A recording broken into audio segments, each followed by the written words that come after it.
والسلام على نبينا الكريم وعلى آله وأصحابه ومن اتبعه إلى يوم الدين. اللهم لا علم لنا إلا ما علمتنا إنك أنت العليم الحكيم. اللهم انفعنا بما علمتنا وزدنا علما وأرنا الحق حقا وارزقنا اتباعه وأرنا الباطل باطلا وارزقنا اجتنابه واجعلنا ممن يستمعون القول فيتبعون أحسنه. وبعد. Hadirin hadirat jamaah kajian Rabu malam Kamis Masjid Al-Amin Beringin Badas rahimakumullah. Alhamdulillah pada kesempatan malam hari ini bersama kita bisa berkumpul dalam rangka mencari ridha Allah Subhanahu wa taala, saling mengingatkan, saling memberikan nasihat dalam rangka kita menjadi hamba Allah yang bertakwa.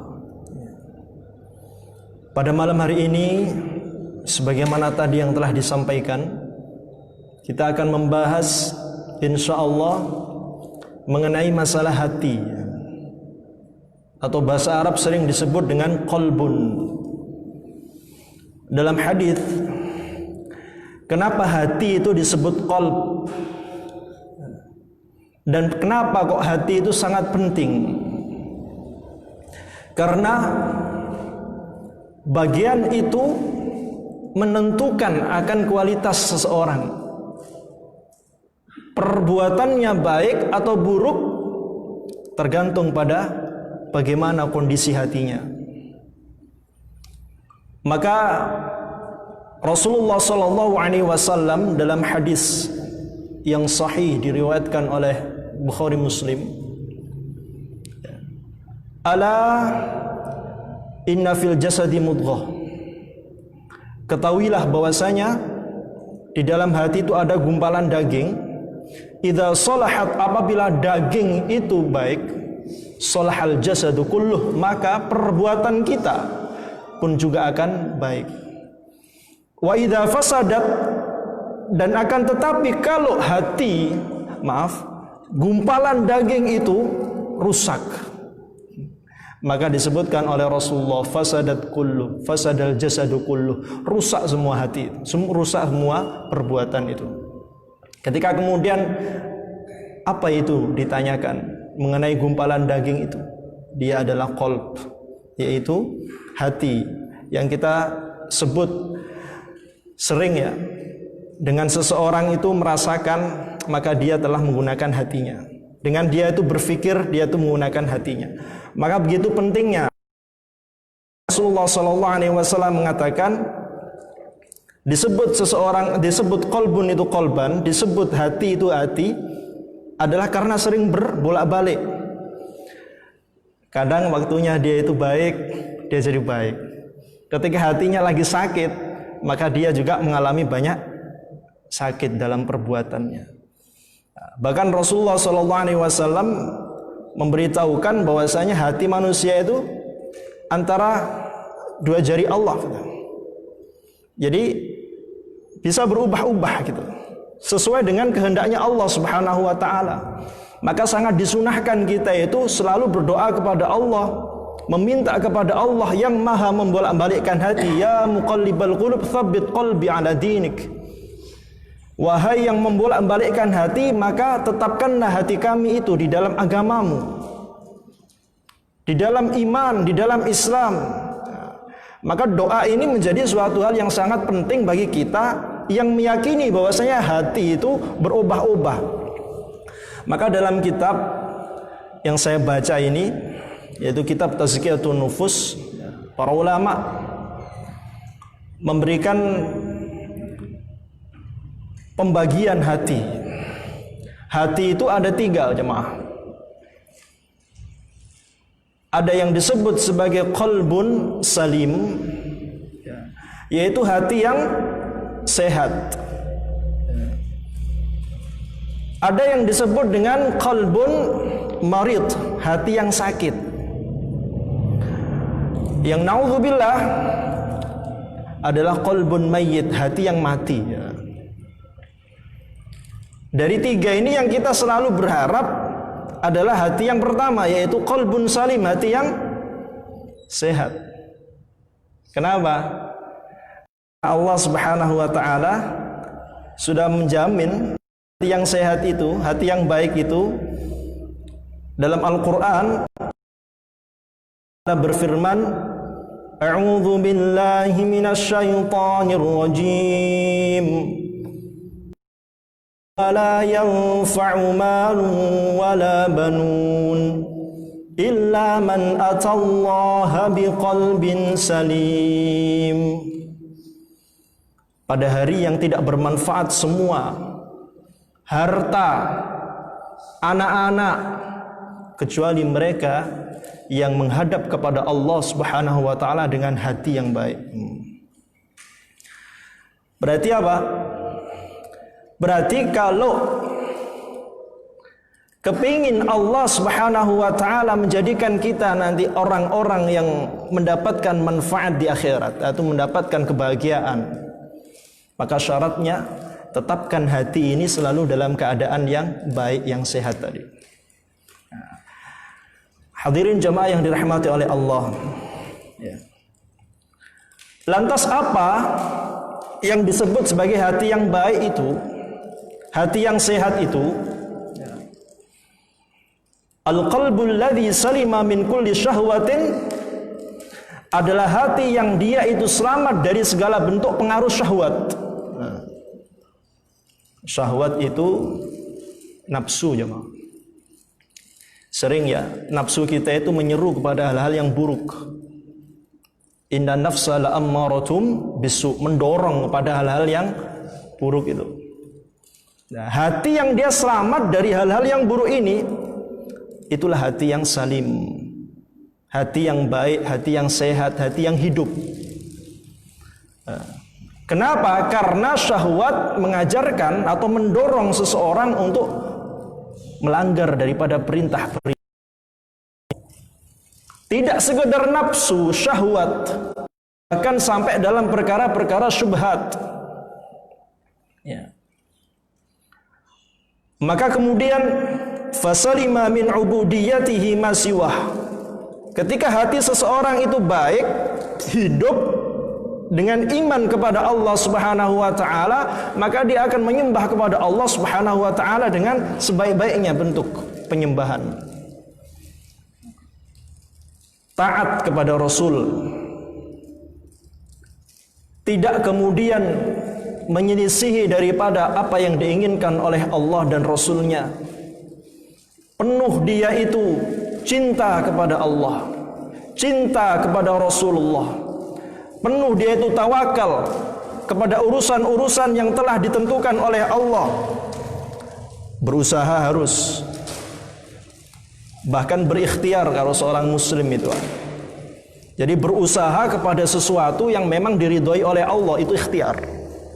Ada orang yang dia itu usaha, tapi usaha itu kan kadang tidak sesuai dengan apa yang Allah inginkan atau Allah ridhoi. Itu belum disebut ikhtiar. Orang disebut ikhtiar kalau tapi dalam perkara usaha itu adalah apa yang Allah Subhanahu wa taala ridhoi. Cari duit, cari harta, cari rezeki, ya Pak. Buat apa? Buat menafkahi keluarganya. Bagaimana dia mencarinya? Oh, bekerja dengan cara yang halal. Oh, seperti itu berarti termasuk ikhtiar. Tapi kalau dia bekerja tapi caranya salah, Pak, batil. Contoh seperti maling, mencuri dan lain sebagainya. Ini kan suatu hal yang bukan disebut ikhtiar, hanya usaha saja, tapi usahanya dimurkai sama Allah. Nah, orang yang di hatinya baik, dia mencari sesuatu yang baik. Kemudian setelah dia itu berusaha, tawakal dia kepada Allah. Ketika dia melakukan suatu kesalahan, ketika dia melakukan suatu dosa, ketika dia bermaksiat kepada Allah Subhanahu wa taala, dia segera bertobat kepada Allah. Nah, hatinya orang yang beriman itu ketika dia melakukan suatu hal yang menurut perasaannya kok ada sesuatu yang janggal, berarti itu ada masalah, Pak. Apalagi setelah itu saya lakukan secara sengaja, langsung dia itu inabah, bertaubat kepada Allah Subhanahu wa taala. Istighfar dia banyak. Khasyah, penuh rasa takut. Takutnya seseorang hamba yang diberikan sama Allah kebaikan, mendekat dia kepada Allah.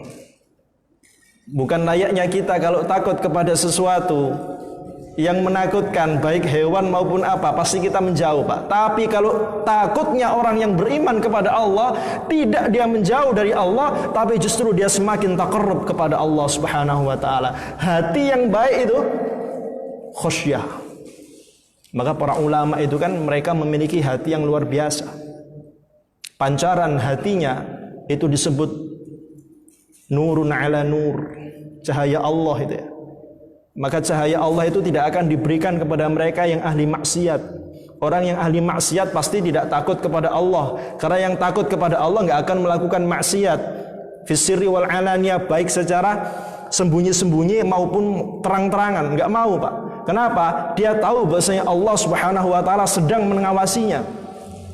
Allah tahu apa yang ada dalam hatinya, apa yang disembunyikannya. Hindarkan diri dari sebelum. Yakhshallaha min ibadil ulama. Sesungguhnya yang sangat takut kepada Allah adalah mereka, para alim, para ulama itu. Maka hati mereka pun terjaga dengan selalu dia itu mengingat Allah Subhanahu wa taala. Hati yang baik penuh harap dia kepada Allah. Dan ketika dia mengerjakan segala sesuatu, dia selalu berusaha agar apa yang dia lakukan itu niatnya benar-benar ikhlas kepada Allah Subhanahu wa taala. Ketika dia mencintai, dia cinta, tapi tidak cinta karena kepentingan duniawi, dia cinta karena Allah Subhanahu wa taala.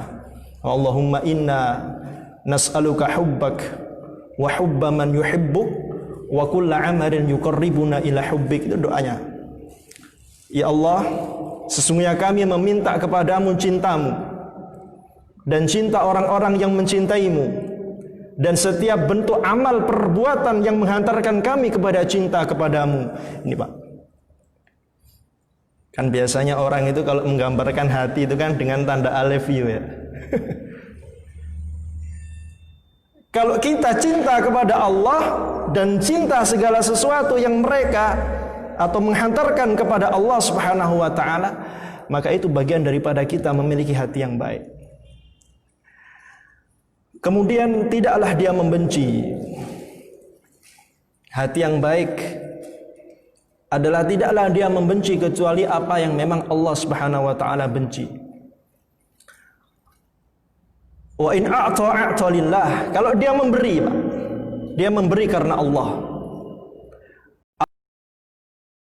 Maka dia menolak karena memang seperti itu terlarang di dalam agama Allah.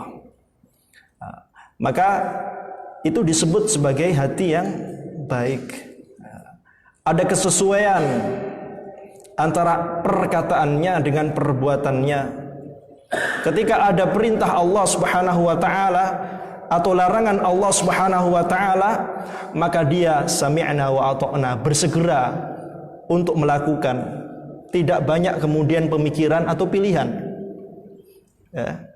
Tak patut bagi seorang mukmin atau mukminatin apabila Allah Subhanahu wa taala telah memberikan suatu perintah kepadanya kemudian dia milih itu. Pikir-pikir, enggak patut. Maka hati orang yang dia itu baik, hadirin, maka ketika muncul itu daripada perintah Allah, larangan Allah, segera dia itu langsung saja dilakukan. Kenapa? Itu sudah jelas Allah Subhanahu wa taala, bukan lagi siapa kayak kita. Kita kadang disuruh sama siapa? Bapak mungkin diminta sama istrinya masih mikir-mikir. Ya. Anak diminta sama orang tuanya masih mikir. Tapi kalau orang yang beriman kepada Allah, hatinya ini baik, ketika sudah itu perintah Allah, qala Allah wa qala Rasul, qala Allah wa qala Rasul, langsung sami'na wa ata'na. Ya, sahabat-sahabat dulu itu kayak gitu, Pak. Kalau sudah perintah Allah dan perintah Rasulnya itu langsung bersegera. Nah, hati-hati yang seperti itu kan, Masya Allah. Kemudian ada bentuk hati yang dia itu disebut hati yang mati, al-qalbul mayyit. Nauzubillah. Hati yang model kayak gini adalah yang dia itu lawan daripada hati yang baik tadi, hati yang sehat itu, hati yang hidup tadi. Dia tidak kenal siapa Rabb-nya, siapa yang menciptakan dia, yang mengatur kehidupan ini, yang memelihara, yang memberikan rezeki. Enggak. Dia enggak tahu, bahkan Pak, enggak mau tahu. Diberitahu pun dia enggak mau itu. Dia tidak menyembah Allah. Dia tidak suka. Dia tidak meridhoi. Bahkan dia adalah termasuk yang selalu menjadikan daripada syahwatnya itu adalah pemimpinnya. Ya. Pokoknya yang dilakukan itu adalah semua yang memang Allah Subhanahu wa taala tidak ridho. Yang seperti ini disebut hati yang mayyit, hati yang telah mati. Ada model hati yang ketiga disebut adalah hati yang sakit. Hati yang sakit ini antara hidup, antara mati. Ini insya Allah ini kalau kita itu kadang masih seperti itu mungkin. Hati yang hidup kadang-kadang mati. Bagaimana biar kita itu tidak kemudian terus-terusan pada hati yang model seperti ini? Karena model hati yang sakit itu qalbun lahu hayatun wa bihi illatun. Ada kehidupan dalam hatinya, ada kebaikan terkadang, tapi juga terkadang ada salah. Apabila pada saat dia itu baik, maka pada posisi itu dia lagi bagus imannya. Tapi pada posisi dia itu sakit, maka saat itu telah turun imannya, turun ikhlasnya, turun tawakalnya kepada Allah Subhanahu wa taala. Yang seperti ini kemudian memunculkan sifat-sifat atau penyakit-penyakit dalam hati. Muncullah ujub, muncullah hasad, takabur, riya, dan lain sebagainya. Di antara bentuk penyakit-penyakit hati itu, Pak. Na'udzubillah, kalau seperti ini keterusan, dikhawatirkan dia mati dalam keadaan penuh kekafiran, Pak.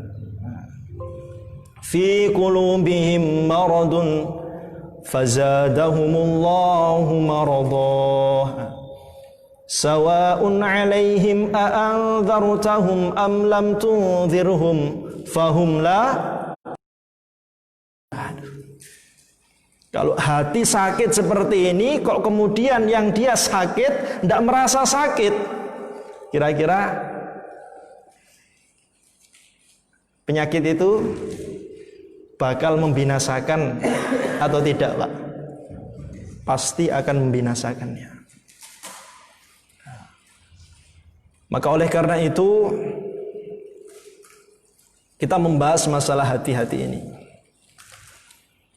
Maka hati yang pertama itu hati yang salim, hati yang sehat, hati yang baik, itu hayyun, hidup. Hatinya itu hidup. Adapun hati yang telah mati, maka hati itu keras, mayyit. Adapun hati yang sakit, marid. Fa imma ila salamah adna wa imma, bisa dia itu selamat, tapi bisa juga dia celaka. Itu hati yang sakit.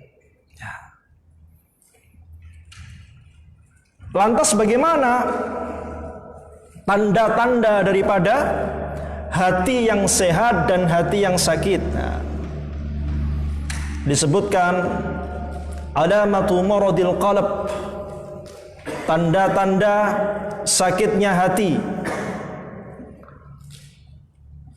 Terkadang hati seorang hamba itu sakit, wa yashtaddul nya sangat, Pak. Jadi sakit keras. Tapi la ya'rifu bihi sahibuhu. Orang yang sakit itu nggak sadar kalau dia sakit. Bal qad yamutu wa sahibuhu la ya'rif bi mautih. Bahkan ada yang dia hatinya itu telah mati, tapi orang yang punya hati yang sakit, hati yang mati itu nggak sadar bahwasanya dia telah mendapati itu.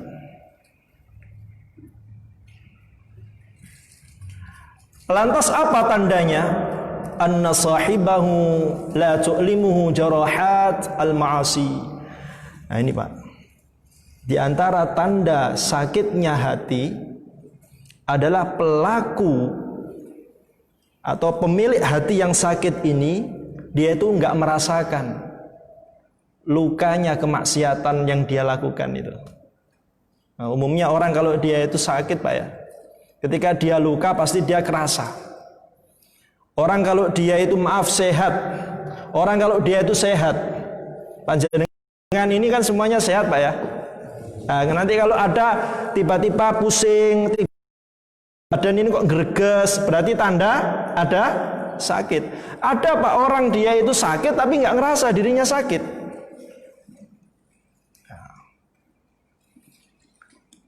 Ya Rabb, ini kalau masalah hati, ada yang dia itu punya penyakit dalam hatinya itu, tapi dia nggak ngerasa.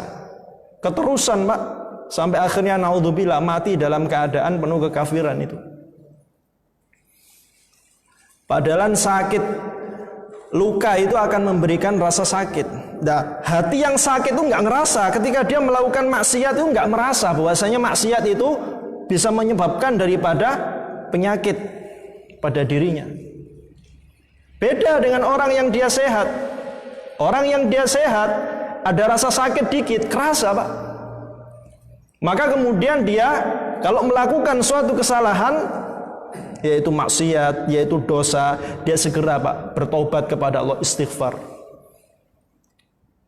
Biasanya sholat jamaah, biasanya melakukan sholat sunnah, duha, sholat sunnah, tahajud, qiyamul lail. Nah kok kemudian lupa nggak melakukan, Pak? Entah karena uzur atau karena kemudian kesiangan atau karena apa gitu. Ada rasa nyesel. Ya Allah, padahal itu perkara-perkara yang seperti itu. Maksiat dia lakukan, ada muncul penyesalan dalam hatinya. Luka itu, Pak. Dan orang yang sehat dia merasakan. Tapi hati yang sakit, kadang dia nggak merasakan bahwasanya kemaksiatan itu telah melukainya. Nah, ini kalau keterusan kan menjadi kebiasaan, akhirnya dia nggak ada lagi kepekaan itu.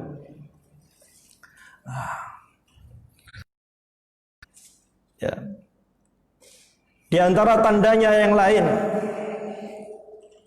wala yuji'uhu jahluhu bil haqq. Kebodohan yang ada pada dirinya tentang kebenaran, dia itu nggak bisa wa qaidul batilah, keyakinan yang salah. Itu tanda-tandanya sakitnya hati. Hati yang sakit itu akidahnya, keyakinannya rusak, batil. Kebodohannya tentang kebenaran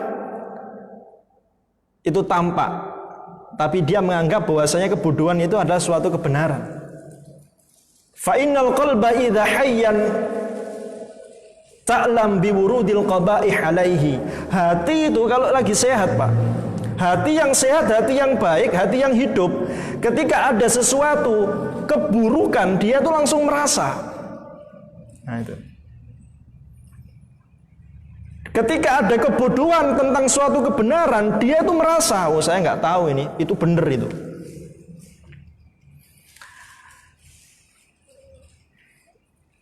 dan dia merasa harus memperbaiki. Maka seseorang yang dia sakit, biasanya Pak, kalau orang sakit itu kan dia merasakan pahit Pak. Tambah pahit mali kalau dia itu minum obat, karena obat itu pahit rata-rata. Maka kalau ada orang sakit tapi tidak merasakan sakit dan keterusan tidak mau berobat, yang terjadi nanti semakin parah sakitnya. Kalau sudah semakin parah, naudzubillah, mengantarkan dia kepada kebinasaan. Maka kalau kita tahu dalam kondisi kita sadar, alhamdulillah ini kita diberikan sama Allah hati yang salim, qalbun hayy, qalbun yang hidup. Maka kemudian ketika ada suatu kesalahan, segera kita kemudian beristighfar kepada Allah. Ketika ada sesuatu yang kita nggak tahu tapi kita amalkan, ada yang menasihati kita kemudian mau belajar untuk memperbaiki yang. Kenapa? Karena kita ingin sehat kembali. Ada yang salah ini. Itu kalau seperti itu baik. Tapi kalau dibiarkan, ya naudzubillah, pada akhirnya terjerumus kepada rasa sakit atau penyakit tadi itu. Kemudian bagaimana alamat atau tanda-tanda daripada sehatnya hati? An yartahila 'anid dunya hatta yanzil bil akhirah. Hati yang sehat adalah dia itu berhijrah Pak, dari kepentingan atau kebahagiaan duniawi menuju kebahagiaan akhrawi. Jadi tujuannya tidak dunia tapi sudah langsung ke akhirat. Karena dia tahu dunia ini sementara, akhirat selamanya. Maka tujuan bukan untuk di dunia, tujuan adalah untuk di akhirat. Maka hati yang hidup atau tanda alamat baiknya hati adalah dia tahu tujuan dalam dirinya adalah untuk mencari ridho Allah Subhanahu wa taala dan kehidupan yang abadi, yaitu di surganya di akhirat kelak. Wa yahillu fiha hatta yabqa ka'annahu min terus aja dia itu istiqomah di situ. Jadi tujuannya ke sini. Kalau ngelihat suatu perbuatan Pak, diajak bareng-bareng, dia lihat dulu. Kira-kira ini perbuatan ada nilai akhiratnya atau tidak. Ayo kalau aku nang di kumpul-kumpul semrawung ambek wong. Ditangleti kados mekaten, kumpul-kumpul nang di, kumpul-kumpulin nang gardu. Pinggir dalan, ditingali Pak. Iya ada kepentingan duniawi memang. Dia bisa di situ nanti baik dengan orang, dikenal bermasyarakat, tapi untung akhiratnya apa? Tidak ada. Yang ada mungkin ngedobos Pak. Nggak salah, tapi ada yang lebih baik dari itu. Yang salah itu kan kalau kumpul-kumpulnya maksiat. Ngomong tapi ngomongnya bahas-bahas yang tidak diridhoi sama Allah. Mbuh bahas ngerasani wong, mbuh adu domba, mbuh fitnah. Seperti itu kan zalim. Malah murka Allah, dosa juga. Kalau seperti itu salah ya. Tapi kalau membahas-bahasnya ada kepentingan duniawi ya nggak apa-apa. Tapi ada yang lebih baik, kumpul di masjid. Seperti panjenengan ini, masya Allah, kumpul di masjid, semerawung sama orang, tapi juga mendengarkan di sini adalah nasihat kebaikan untuk kebaikan duniawinya bahkan akhiratnya. Nah, ini suatu hal yang luar biasa kalau kita lihat. Dia itu selalu melihat apa yang bakal dia lakukan tuh kira-kira ada manfaat akhiratnya atau tidak itu. Mau bersedekah dia itu lihat sedekahnya itu kira-kira untuk apa, kepentingan buat siapa, dan kebaikan itu untuk apa. Nah, kalau nanti ujungnya adalah untuk Ta'ala, untuk membantu mereka dalam berjuang di jalan Allah, itu bagus dilakukan. Itu tanda hati yang baik. Kemudian jaa ila hadhihi dar ghariban ya'khudhu minha hajatahu wa ya'ud ila watanihi. Qala Rasulullah sallallahu alaihi wasallam li Abdullah ibn Umar, kun fid dunya ka'annaka gharib aw 'abir sabil. Jadilah kamu di dunia itu seperti orang asing atau sekedar seperti orang yang mengembara itu. Musafir Pak. Jadi di dunia itu jadi seperti orang asing. Karena kamu di sini nggak pulang ke tempat kamu, bukan rumahmu, bukan tujuanmu, ini maksudnya orang asing. Jadi kamu itu seakan-akan belum sampai ke tujuan. Karena tujuanmu rumahmu. Rumahmu di mana? Bukan di dunia. Rumahmu adalah di akhirat sana. Di mana rumah kita di akhirat? Surga ya. Bukankah dulu Nabiullah Adam alaihissalam diciptakan oleh Allah dan ditempatkan di surga, sampai kemudian digoda oleh iblis itu. Dan iblis selalu akan mencari teman-teman untuk menjadi temannya nanti di neraka dari kalangan anak Bani Adam. Nah, kita itu di dunia tujuannya bukan untuk menetap di sini. Maka dikatakan Rasulullah kepada Ibnu Umar tadi, kun fid dunya ka'annaka ghuribun aw 'abir sabil. Jadi seperti orang asing. Jadi seperti seorang yang melewati. Ya, jangan dijadikan di sini tujuan. Hadis sahih diriwayatkan oleh Imam Al-Bukhari. Kemudian di antara tanda baiknya hati, la yazalu, dia itu selalu berusaha untuk bergantung kepada yang dia cintai, yaitu Allah Subhanahu wa ta'ala. Orang kalau dia itu cinta kepada Allah, maka dia cinta itu harus dia buktikan. Orang kalau dia itu mencintai seseorang yang dicintai, pastinya kan dia akan selalu mengingat yang dicintai. Orang kalau dia itu mencintai Allah Subhanahu wa ta'ala, hatinya itu penuh dengan cinta kepada Allah Subhanahu wa ta'ala, maka dia tentu akan melakukan segala bentuk perbuatan yang menghantarkan kepada cintanya Allah. Dia akan sebut itu yang dia cintai, hatinya penuh dengan cinta kepada Allah, maka Allah itu selalu dia sebut. Dan gak cuma seperti itu hadirin, bahkan dia rela berkhidmat kepada yang dia cintai tadi. Apa khidmat itu? Mengabdi, ngawulo, menjadi hambanya Allah Subhanahu wa ta'ala. Bukankah kita senang kalau kita itu mengabdi kepada yang kita cintai, sehingga kemudian yang kita cintai semakin cinta kepada kita. Dan seorang yang dia itu hatinya penuh dengan kebaikan, hatinya sehat itu, maka dia tidak bosan-bosan memberikan cinta kepada yang dia cintai, yaitu Allah Subhanahu wa ta'ala. Gimana ngomong kita cinta sama Allah, sedangkan bukti cinta kepada Allah saja tidak tampak dalam apa yang kita lakukan. Jadi orang kalau mencintai, Pak, biasanya anak-anak yang kasmaran itu kan, hatiku penuh dengan cinta untukmu. Saking penuhnya cinta itu, maka aku akan berikan segala apapun yang bisa menghantarkanku kepada cintamu. Rela dia itu menjadi kawulo, menjadi abdi, menjadi hamba, menjadi budak, rela. Maka kalau orang penuh hatinya itu cinta kepada Allah Subhanahu wa ta'ala, hatinya baik, Pak, maka dia berkhidmat kepada Allah Subhanahu wa ta'ala. Untuk apa? Untuk meraih cinta Allah. Di antara tanda baiknya hati, apabila dia itu lalai daripada dia itu taat kepada Allah, wajada di dzalika alaman, maka dia merasakan ada rasa sakit, Pak. A'zam min ta'allumil haris, besar sekali, bahkan melebihi rasa sakitnya seseorang yang dia kehilangan harta. Ya. Kalau orang dia itu hatinya baik, tanda sehatnya hati, tanda hidupnya hati, ketika dia itu lalai dari ketaatan, maka dia itu tiba-tiba merasa sangat rugi banget, sangat kehilangan sekali.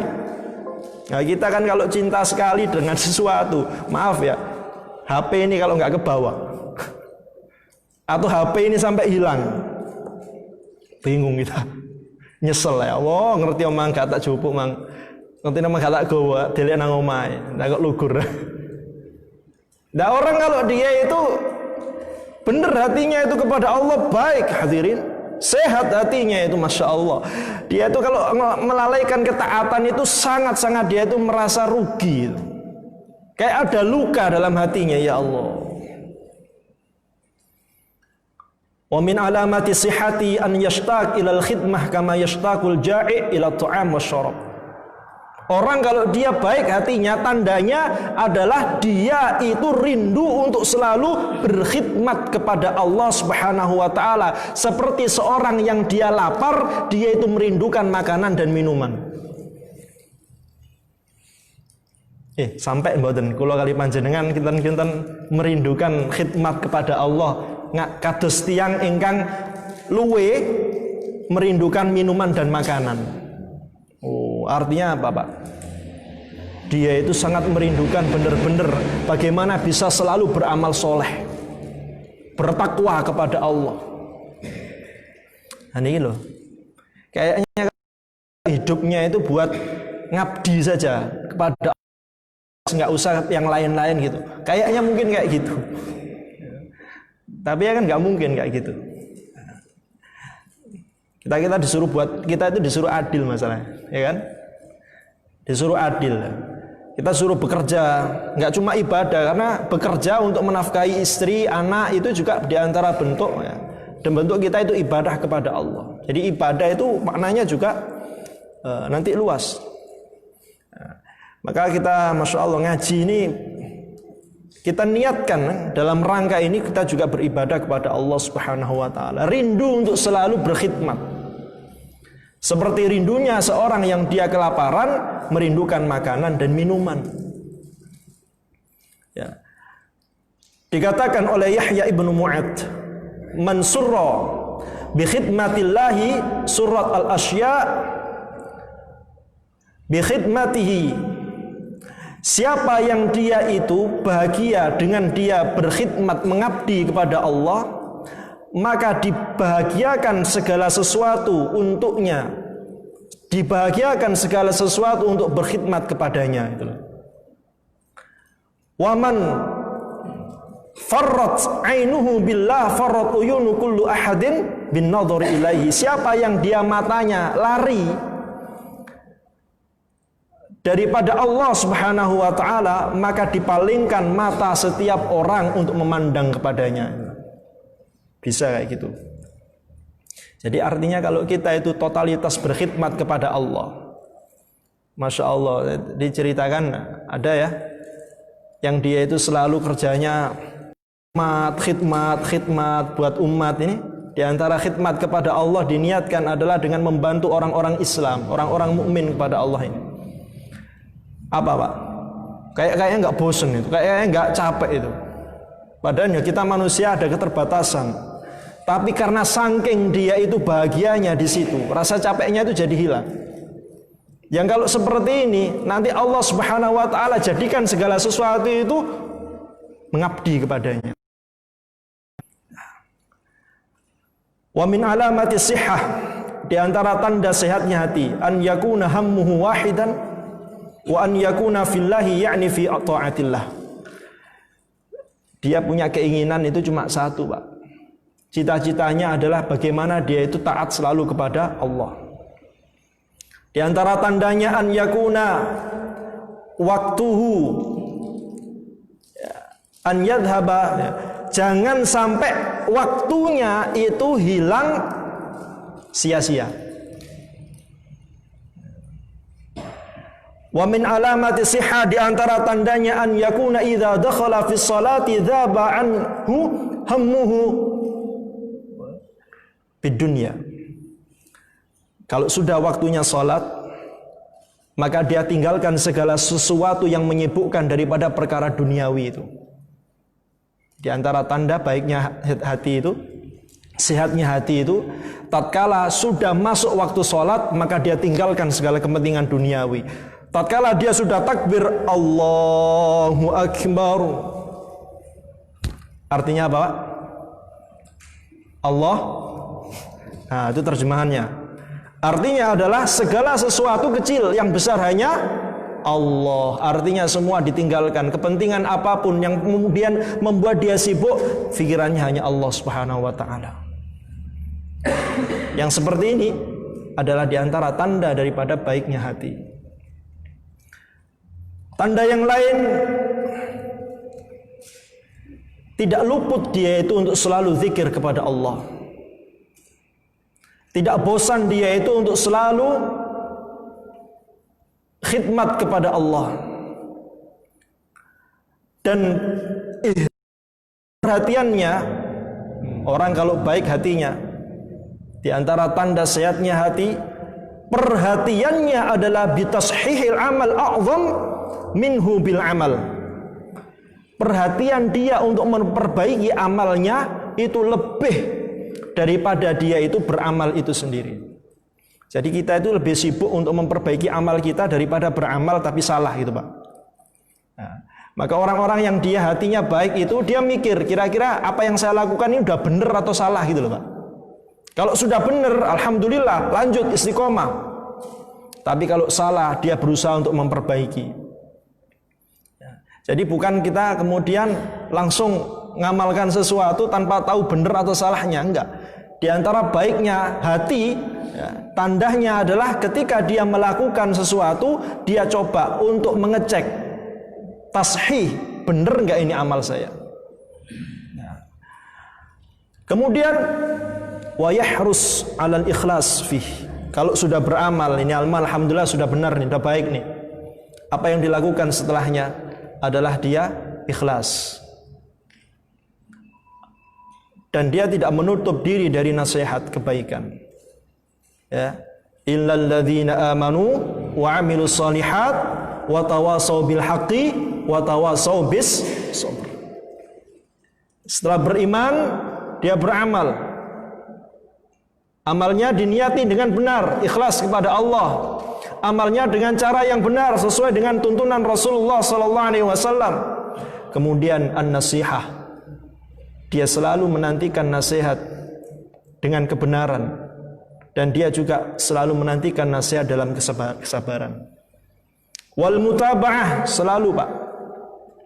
Ya, selalu dicek semua perbuatan-perbuatan baik yang dia lakukan. Kira-kira perbuatan-perbuatan saya tadi sudah benar atau enggak? Kemudian dikasih, ya, ini tadi saya lakukan, dicek. Kalau saya belum melakukan, oh berarti besok harus saya lakukan. Nah, ini tadi saya lakukan tapi ada kesalahan. Nah, itu selalu dimonitoring, selalu dicek. Wal ihsan wa yashhadu ma'a dzalika minnatallahi alaihi fi wa taqsiri fi haqqillahi ta'ala. Dan dia selalu berusaha, ya, untuk kemudian agar amal-amal perbuatannya ini, ya, kemudian benar-benar diterima oleh Allah Subhanahu wa taala. Ya. Kemudian hadirin, asbabu maradil qalb, di antara sebab sakitnya hati itu disebutkan dalam kitab adalah dua, fitnatus syubhat wa fitnatus syahwat. Fal awal yaitu fitnatus syahwat tujibu fasadal qasdi wal idarah, merusak daripada niat. Ini Pak ya. Wasaniyah syubhat itu merusak daripada ilmu dan keyakinan. Jadi kalau syahwat itu merusak Pak, merusak daripada niat kita, merusak dari perbuatan kita. Dan kalau syubhat itu merusak atau melemahkan daripada ilmu dan keyakinan kita. Ya, kalau sudah terkena dua fitnah ini, hati-hati. Maka sering-sering kita ngecek diri kita ini, jangan-jangan kita terkena fitnah. Ini fitnah apa? Syubhat atau syahwat? Nah, kalau syahwat mendorong seseorang itu jadi tiba-tiba apa Pak? Males ibadah Pak. Jadi keinginannya sudah rontok gitu, niatnya sudah salah. Itu Pak, kalau sudah kena syahwat itu melemahkan. Orang yang dulunya rajin ibadah tiba-tiba langsung males. Kenapa? Kena fitnah syahwat, males. Ada yang terkena fitnatus syubhat, fasad al-ilm, wa fasadul i'tiqad. Jadi rusak dia itu punya ilmu, jadi rusak dia punya akidah, keyakinan. Akhirnya tercampur apa yang dia lakukan dengan yang salah. Yang seperti ini adalah di antara sebab-sebab sakitnya hati. Rasulullah sallallahu alaihi wasallam bersabda, diriwayatkan oleh Imam Muslim, ya. Jadi hati itu seperti apa? Fitnah pada hati itu seperti anyaman pada tikar, Pak. Selembar gitu. Dan kalau hati itu menerima fitnah tersebut, itu kemudian seperti diberi titik hitam, nuktatun sauda. Mengingkari, maka diberikan titik putih. Sampai kemudian itu kira-kira mana yang dominan? Ya. Apakah dia yang menerima daripada suatu fitnah tadi, ataukah dia yang menolak fitnah tadi? Kalau dia menerima, maka akan diberikan itu nuktatus sauda. Kalau terus-terusan maka semakin hitam. Kalau dia kemudian mengingkari, menolak, maka diberikan nuktah putih, titik-titik putih. Kalau sudah seperti itu, kalau kemudian qalbun aswad, ya, kalau hatinya itu sudah hitam banget, yang terbanyak ternyata yang hitam, la ya'rifu ma'rufan wa la yunkiru munkar illa ma usyriba min hawa. Dia itu nggak bakal ngerti antara yang baik yang mungkar. Sudah nggak bisa dia itu Pak membedakan, Pak. Yang baik dia tolak, malahan yang ingkar malah dia terima. Itu kalau sudah penuh hatinya itu dengan bintik-bintik hitam tadi. Beda dengan mereka yang kemudian dominan yang putih. Karena belum terkena fitnahnya itu dia tolak. Fitnah syubhat, fitnah syahwatnya dia langsung dia tolak. Yang terjadi di sini la tadurru fitnah madamatis samawati wal ard. Tidak akan dia itu kemudian terkena bahayanya daripada fitnah itu selama masih ada langit dan bumi ini, Masya Allah. Ya. Makanya di antara fitnah ini banyak para ulama yang menasihati. Makanya pentingnya kita itu menjaga syahwat kita dan jangan sampai mengumbar. Dan kalau sudah terkena masalah kayak gitu, agak susah loh Pak balikkannya itu. Kalau nggak benar-benar punya keinginan kuat, ya. Maka para ulama di sini mengatakan, ya, makanan yang paling nutrisi yang paling baik buat hati itu ketika sudah dalam kondisi yang parah, ya Pak ya, apa? Iman.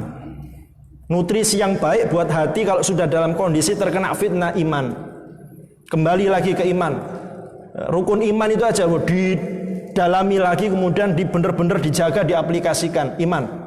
Obatnya apa? Kata para ulama, obatnya kalau hati kita sudah lagi sakit seperti itu Quran. Quran. Maka sering kita dengar itu. Di sini disebutkan tombo ati iku limo sak warnani itu Pak ya. Kaping pisan maca Quran sak maknani.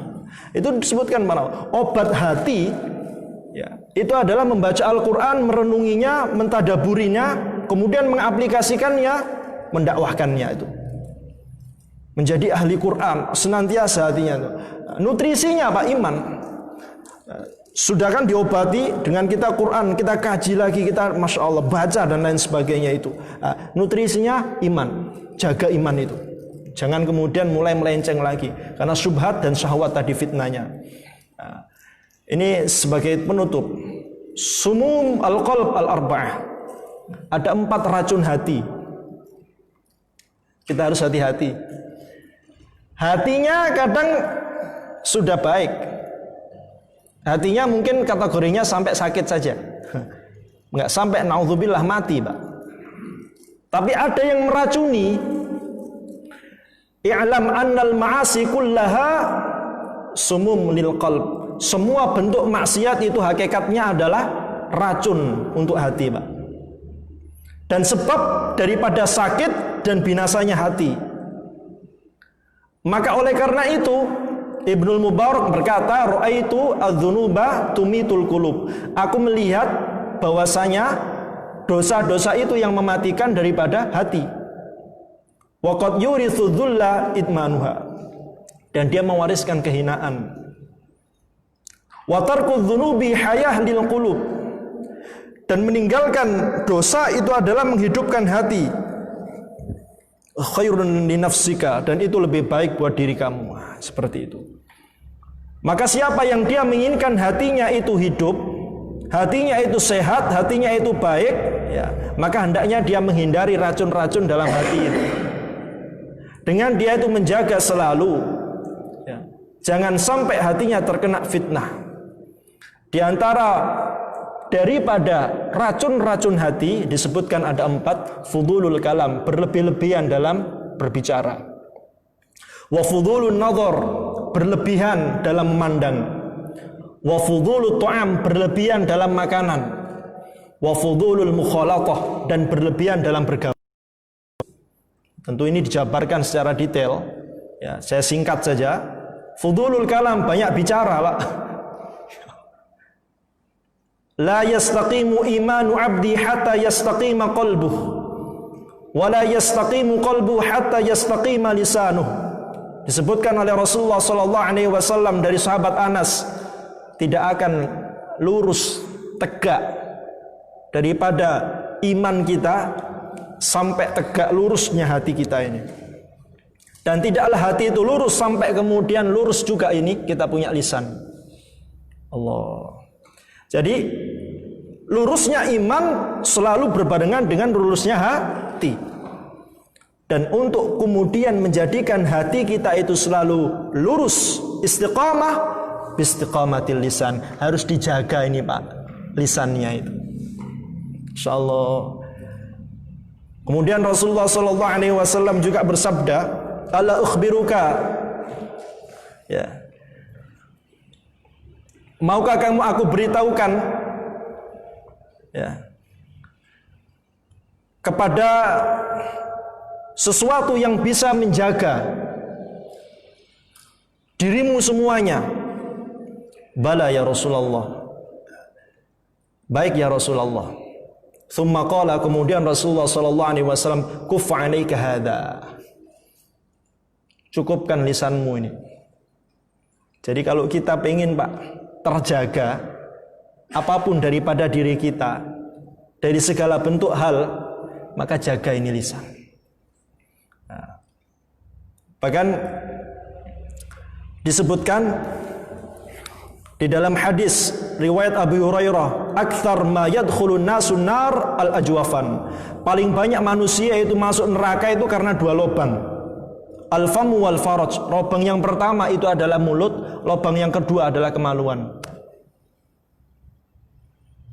Berapa banyak orang yang menggunakan lisannya adalah untuk kemaksiatan, dan begitu pun juga dengan kemaluan. La haula wala quwata illa billah. Maka kemudian Rasulullah SAW menasihati, amsik 'alaika lisanaka. Maka jaga ini, pegang ini lisanmu ini, jangan sampai dibuat yang macam-macam. Nah, di sini, ya. Jadi banyak sekali hadirin bab masalah lisan ini riwayatnya. Kemudian fudulun nazar, berlebih-lebihan dalam memandang, Pak. Nah, kita itu kan disuruh jaga oleh Allah pandangan. Ya, laki-laki beriman disuruh menjaga pandangan, perempuan beriman disuruh menjaga pandangan. Buat apa? Biar terjaga kemaluan. Allah lebih tahu apa yang kalian perbuat. Maka kemudian Rasulullah SAW menasihati, Pak, biar kita itu bisa menjaga pandangan mata. Kenapa? Karena di antara panah-panah iblis itu melalui. Maka siapa yang bisa menjaga pandangan mata, akan dia mendapatkan kebaikan itu dalam iman. Tapi siapa yang mengumbar selalu matanya melihat sesuatu yang diharamkan oleh Allah dan dia nikmat di situ, senang di situ, hadirin yang dirahmati oleh Allah, maka dia tidak mendapatkan manisnya iman dalam hati. Nah, kemudian fudulut ta'am, berlebih-lebihan dalam makan. Nah, orang kalau sudah banyak makan, Pak, nah syahwatnya itu nanti bakal naik. Orang kalau sudah berlebihan dia itu makan, maka syahwatnya naik. Makanya kalau sudah seperti ini, susah dia itu diajak ibadah, susah. Wong wetenge wis wareg, enake turu ae ngoten. Makanya orang itu kalau belajar dinasihatkan sama ulama, seringo weteng luwe. Nah, di antara obat hati kan disebut itu, kudu weteng ingkang luwe. Artinya apa? Kalau berlebihan dalam makanan, maka dia menyebabkan syahwatnya naik. Kalau sudah syahwatnya naik, males, niatnya sudah berkurang akhirnya. Rusak dia itu punya niat. Rusak dia itu sudah enggak penuh lagi sudah. Makanya seorang laki-laki, kata Rasulullah sallallahu alaihi wasallam, ya ma'syar sabab man istata'a minkumul ba'a falyatazawwad. Wahai para pemuda, siapa di antara kalian yang sudah mampu nikah, segera nikah. Kalau sudah mampu segera nikah. Faman lam yastati fa alaihi shaum. Kalau siapa yang belum bisa, kata Rasulullah, maka puasa. Karena apa?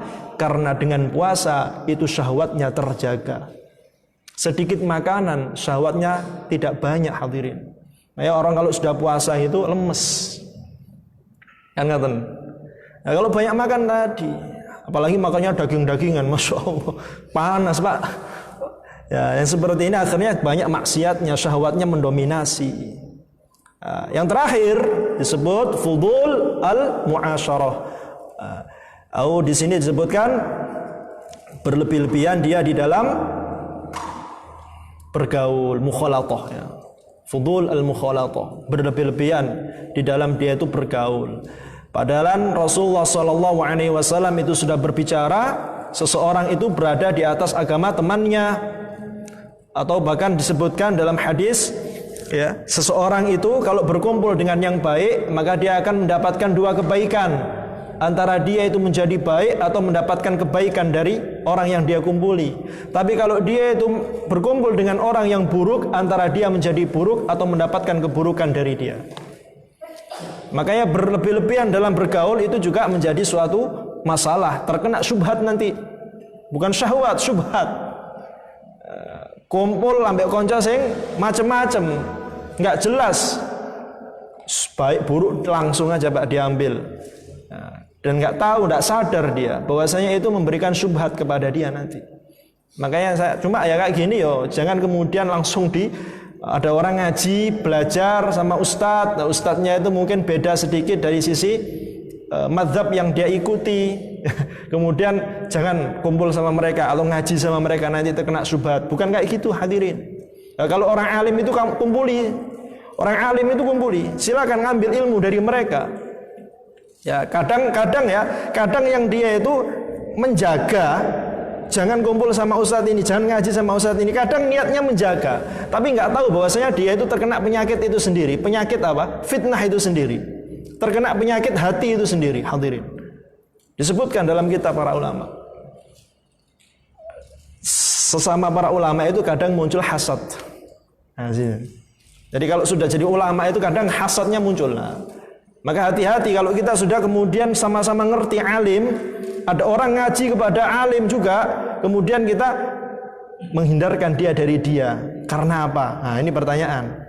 Jangan-jangan karena kita punya hati yang sakit sehingga kemudian melarang dia, bukan karena benar-benar ingin menunjukkan dia kepada suatu hal yang diridhoi oleh Allah Subhanahu wa taala.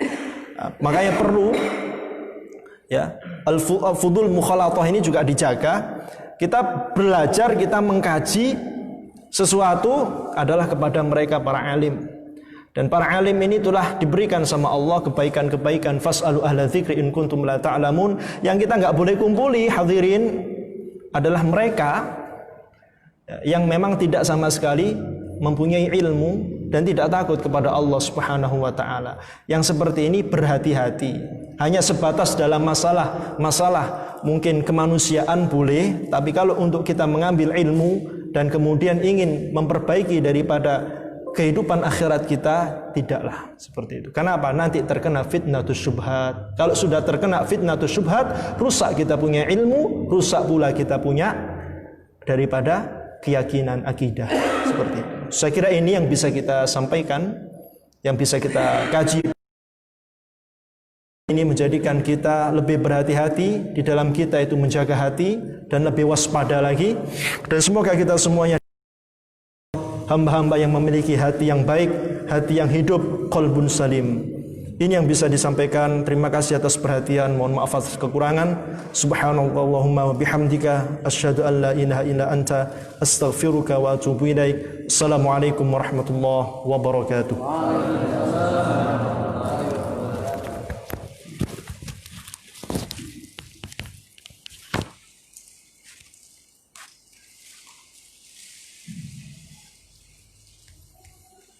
Terima kasih disampaikan, mudah-mudahan apa yang disampaikan memberikan bermanfaat bagi kita semua. Amin ya rabbal alamin. Baik para jemaah, sebelum pengajian kita tutup, ada beberapa pengumuman. Yang pertama, alhamdulillahirabbil alamin, infak pada malam hari ini berkumpul sebesar Rp480.000. Jazakumullah khairan. Mudah-mudahan infak Bapak Ibu atau amalan Bapak Ibu diterima oleh Allah dan dibalas dengan rezeki yang melimpah. Amin ya rabbal alamin. Untuk pengajian minggu depan Kantin Bumis insyaallah akan hadir Ustaz Rifki Ja'far Tholib dari Malang. Kemudian untuk khotib Jumat insyaallah akan hadir Ustaz Ahmad Firdaus LC dari Kertosono. Dan dilanjutkan pada sore harinya pengajian ibu-ibu sakinah insyaallah akan hadir Ustaz Muhammad Hatta dengan tema parenting. Baik, jangan lupa bapak-bapak ibu-ibu yang dirahmati Allah, insyaallah akan memasuki minggu yang keempat, yaitu tanggal 24 November 2019, yaitu Fajar As-Sakinah. Hari Ahad insyaallah akan hadir Ustadz Dr. Haji Samun MAG dari Surabaya dengan tema yang diambil kemungkaran tidak pernah istirahat. Sekali lagi kami informasikan insyaallah minggu keempat tanggal 24 November 2019 waktunya Fajar As-Sakinah. Insyaallah akan hadir Ustadz Dr.